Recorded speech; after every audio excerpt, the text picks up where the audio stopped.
Pin of Warren. Senator Tillis, please. Thank you, Mr. Chairman. General, thank you for the time that you spent with Senator Shaheen and I a week or so ago, and congratulations on your nomination. I look forward to supporting it, and thanks to your family. I want to get a little bit back. You covered the landscape on Finland, I think, very well, and you also discussed Sweden, but you mentioned the increased investment that Sweden intends to make in their military, and we know that we want them to get up to the 2% threshold.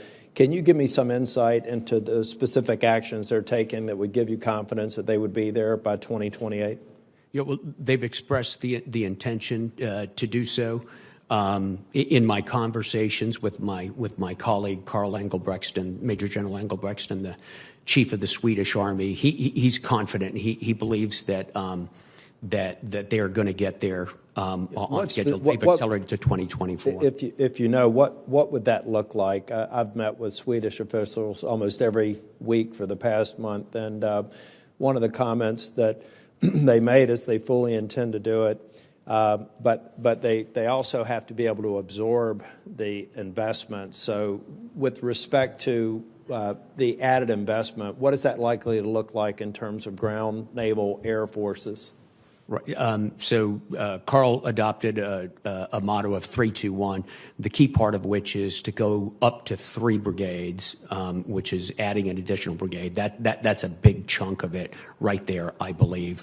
The second part of it is to add high-end capabilities. So the purchase of Patriot, which my command is helping them to integrate into their units right now. They bought their first battalion. It's been delivered in the past year here, and those are purchases very quickly that help us lift defense spending. So I think the combination of expanding the size of the Army and raising the technology of a couple of the things like the air and missile defense will, in the ground domain, help. Sir, I can't speak quite as in detail about how they will use the additional or how they will absorb the additional funding in the air and maritime domains or other domains. Okay, to the extent you can, though, can you talk a little bit about the advantage that Sweden brings in terms of naval presence in the Black Sea? Sir, so Sweden has ports on the Baltic Sea and has naval forces that routinely sail in the Baltic Sea.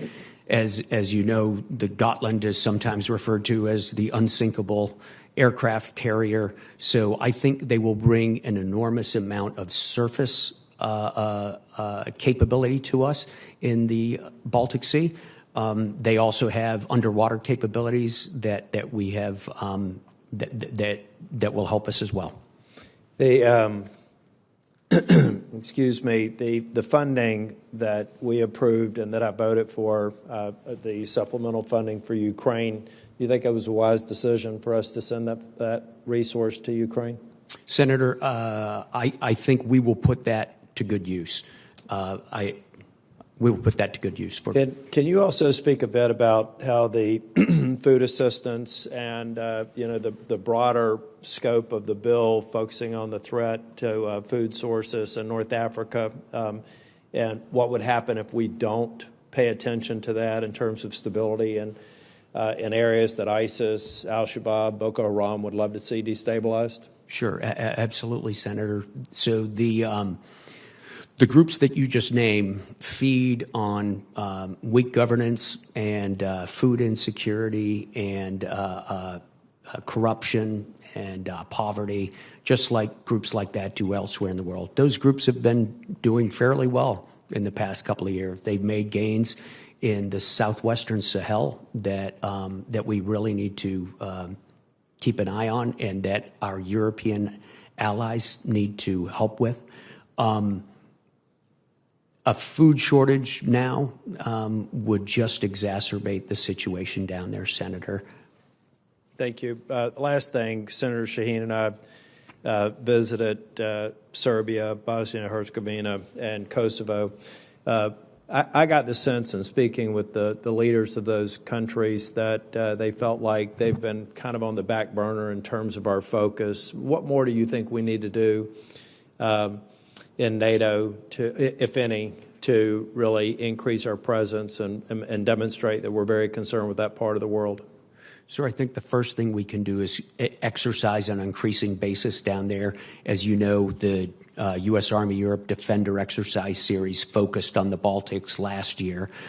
It had a salutary effect immediately. I could see that. We were warmly welcomed every place we were. And so I think as a beginning, as a first step, we need to continue that. Thank you. Look forward to supporting your nomination. Thank you, Senator. Thank you, Senator Tillis. Senator King, please. Thank you, Mr. Chairman. General, welcome to the committee. Congratulations on your appointment. Thank you. I believe one of the most important books written in the 20th century was The Guns of August. And as you know, the thesis of the book was that we stumbled into